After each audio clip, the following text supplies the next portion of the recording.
right, you bunch of digital junkies, buckle up. We're diving headfirst into the cesspool of Facebook. Ever wondered how this shit started? Yeah, we're going back to the good old days, 2007. That's when Zuck and his cronies unleashed platform. Think of it as opening Pandora's box, letting any asshat with a keyboard build whatever the hell they wanted on top of Facebook. Genius, right? Ah, it was a wild west, man.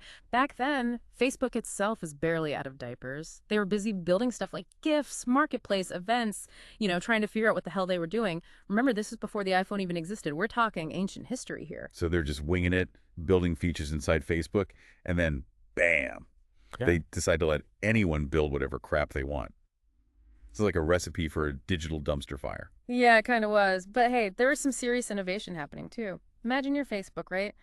Suddenly you realize you don't got to do everything yourself. You could outsource all the hard work to a bunch of nerds in their parents' basements. Basically, they found a way to get other people to do their dirty work for free.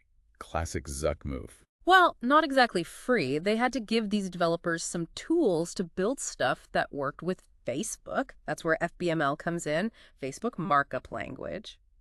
Yeah, I know. Sounds like something a caveman invented. FBML. Yeah. Seriously.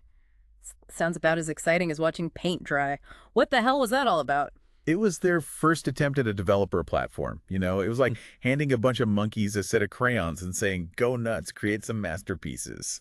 And what did these monkeys come up with? A bunch of digital bananas, from what I've heard. I mean, chess games, virtual gifts for charities. Talk about a cornucopia of useless crap. Yeah, there was a lot of that. But hey, you also had some real gems in there. Farmville, Mafia Wars, those are the OG time suckers, man. People were spending hours on these things, neglecting their families, their jobs, their personal hygiene. It was beautiful chaos. Sounds like the beginning of the end of civilization as we know it. You could say that. But it was also the start of something big, something that would change the way we interact with the internet forever. And like any gold rush, there were some smart cookies who saw the dollar signs and jumped in head first.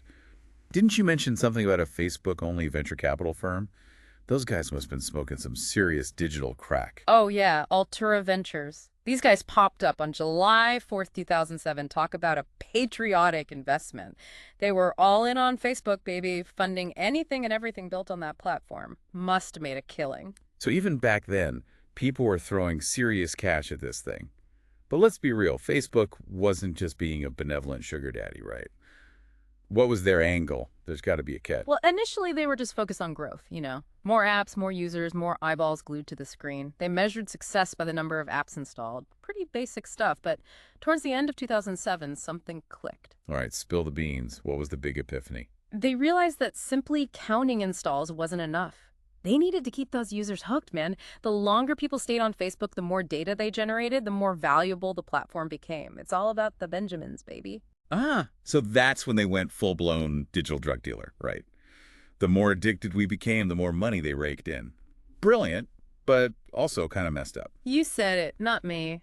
But hey, that's the game, right? And Facebook was playing it better than anyone else. They figured out how to tap into our primal instincts, our need for connection, our insatiable desire for validation.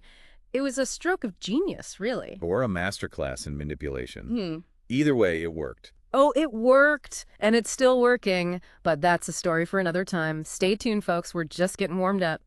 It's funny, when you look back at all that Farmville and Mafia Wars crap, it's easy to forget how much those early experiments actually shaped the internet, like the stuff we use today. Hold up, you think those Farmville playing Mafia Wars addicted losers were paving the way for something bigger? Like what? Give me an example. Dude, think about it. Social gaming absolutely exploded on Facebook. It's like the primordial ooze that spawned these massive online gaming communities that we have now.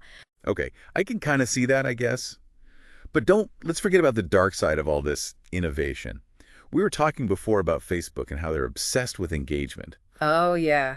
So how did that obsession actually play out as the platform grew? Well, they got really smart about how they could slither into our lives, right? So you remember those partnerships they did with Xbox and PlayStation? Yeah, vaguely. Facebook wanted to be the place where you went to brag about, your latest kill streak or connect with your gamer buddies. Yeah. Didn't they also try to, like, launch their own search engine at some point? Right. What the hell was that all about?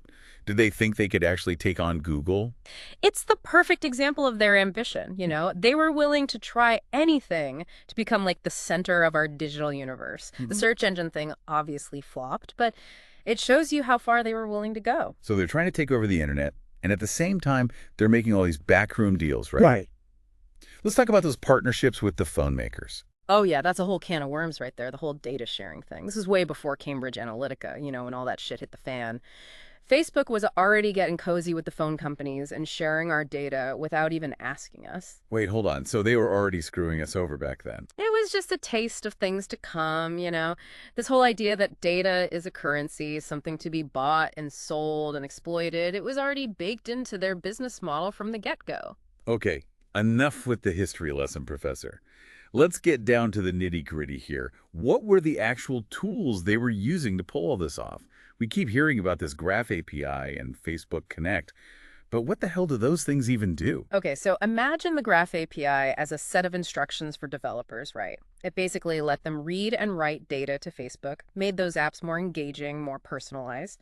Then you got Facebook Connect, that little login with Facebook button you see everywhere. It was super easy to use. You could connect to all these other services using your Facebook account. Yeah, convenient. But it also meant that Facebook was extending its reach, you know? Like those tentacles were getting into more and more of your online life.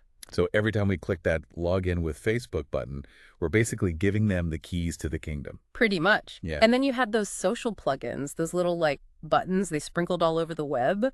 Those weren't just for showing your appreciation for like a funny cat video or whatever. Those were tracking devices, man.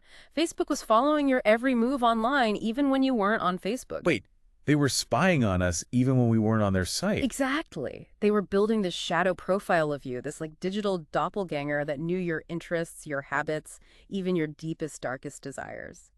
That's fucked up. Yeah, it is. And then there's this whole thing called the Open Graph Protocol. It sounds like something out of Star Wars, right? What the hell is that about? Well, it's basically how Facebook turned the entire internet into a potential data source.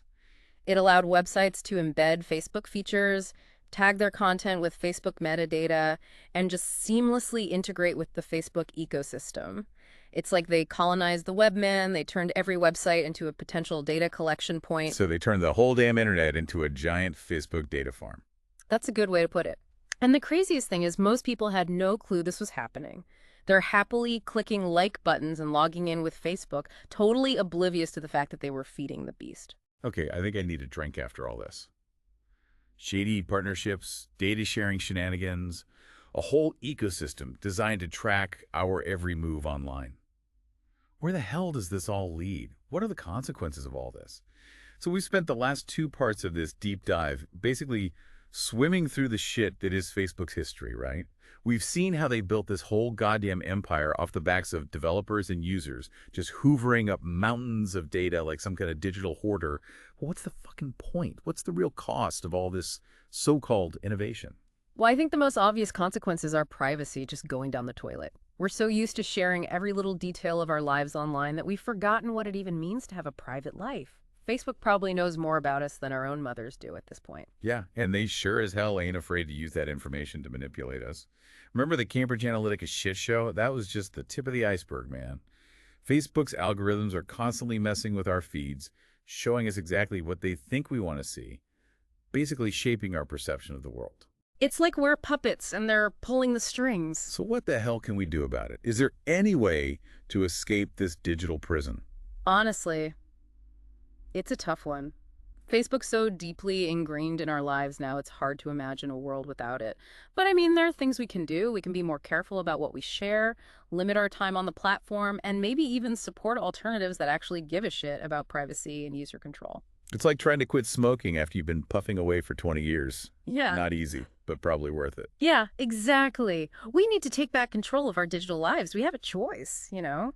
We don't have to be slaves to these algorithms. Well, there you have it, folks. The rise and fall of the Facebook platform. It's a tale of ambition, innovation, and a whole lot of digital bullshit.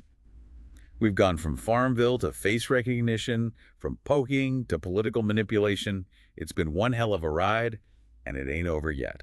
But at least now you know how we got here and what's at stake. The future of the internet, maybe even society itself, depends on whether we can challenge the status quo and demand a better, more ethical digital world. So next time you're mindlessly scrolling through your Facebook feed, remember this. You're not just killing time. You're feeding the beast. Choose wisely. And until next time, stay informed, stay critical, and for fuck's sake, log off every once in a while.